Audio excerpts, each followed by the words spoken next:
Idi Amin was known as the Butcher of Africa. For good reason. He was an incredibly dangerous dictator who ruled over Uganda in the 1970s. The fact that this was only some 50 years ago is perhaps one of the more frightening aspects of this story, a story which is 100% true. Murder, mayhem, and even cannibalism synonymous with this man. In fact, I barely want to call him by such a title, as an animal would be more appropriate. Today, we are going to look at his history, and it is not for the faint-hearted. It is hard to think of anyone who is so evil as having been a baby, but of course, Amin was at one point.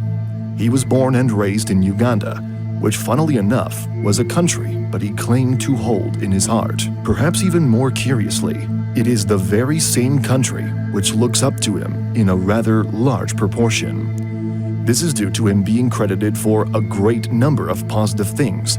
But I ask you this, can a man who has committed so much evil be celebrated in such a way without tarnishing a nation? By the end of his rule, Amin had ordered the killings of an estimated 300,000 people out of a population of 12 million. Some estimate that the number is actually as high as 500,000, although most researchers believe he was born around the year 1925.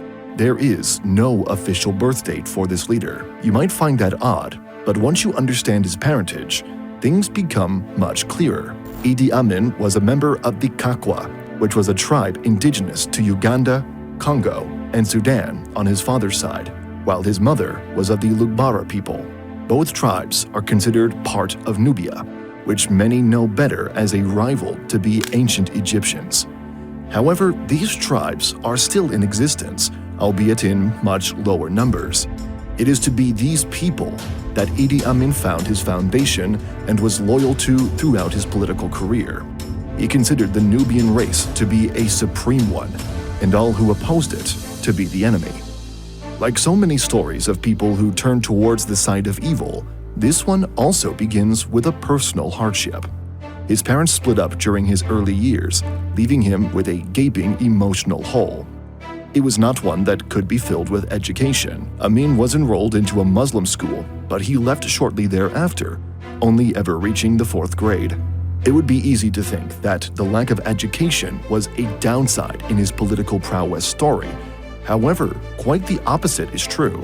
Being the height of 6 feet 4 inches, whilst having the ability to speak the local Kiswahili language and lack of education, Amin was the perfect person for the British colonial powers to mold into an obedient soldier.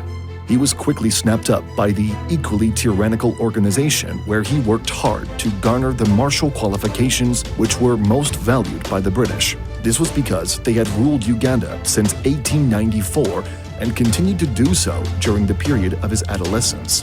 This was an area in which he excelled, particularly with his physical abilities and affinity to sport. These made him a tough and reliable soldier. The young private was an impressive swimmer, rugby player, and boxer, which were all highly recognized among the English and African ranks. As an amateur, Idi Amin won the Uganda Light Heavyweight Boxing Championship in 1951, and he held on to that title for 9 consecutive years. In 1949, Amin was promoted from private to corporal. It was the first promotion in what would become a catalog of successes within the military ranks. This is what put him in a position of influence. Amin would later use anti-imperialist sentiment to inspire public support, leveraging the values all the time. During the 1950s, his charismatic nature, as well as his high ranking, gained much public support and led him to becoming a voice of the people, which would, ironically, not show later on.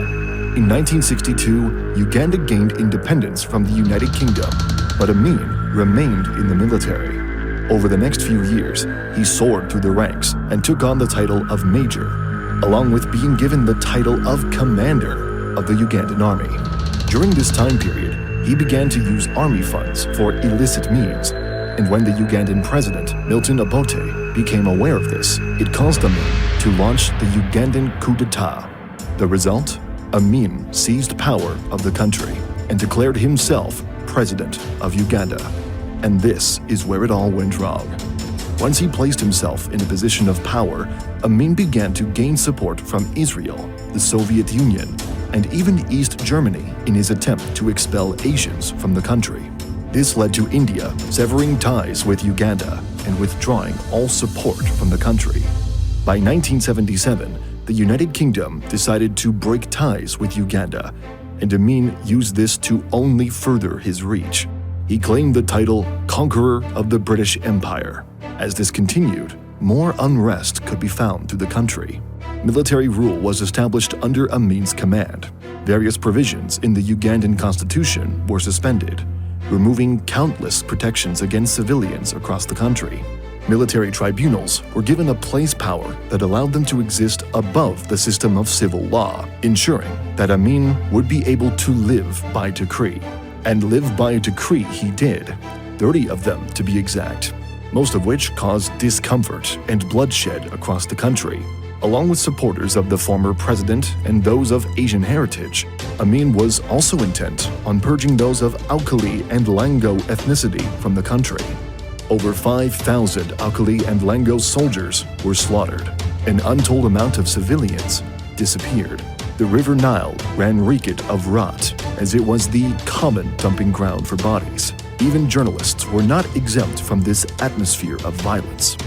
On this persecution, Idi Amin had this to say: "We are determined to make the ordinary Ugandan master of his own destiny and, above all, to see that he enjoys the wealth of his country. Our deliberate policy is to transfer the economic control of Uganda into the hands of Ugandans for the first time in our country's history." Around him, the economy began to collapse, and yet Amin continued to tout himself as the country's savior.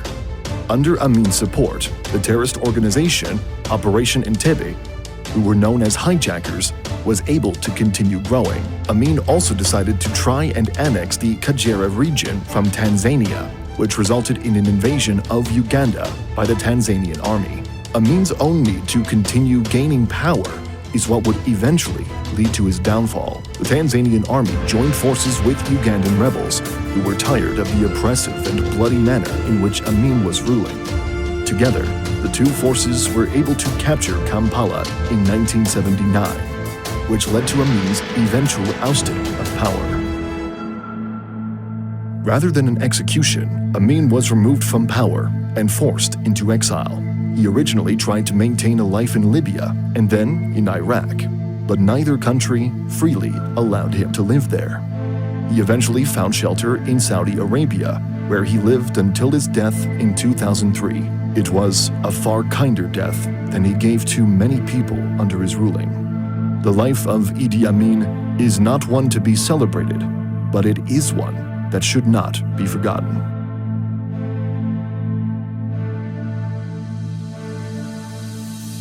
Thank you for watching today's video. I would love to hear your thoughts on it and the content therein below.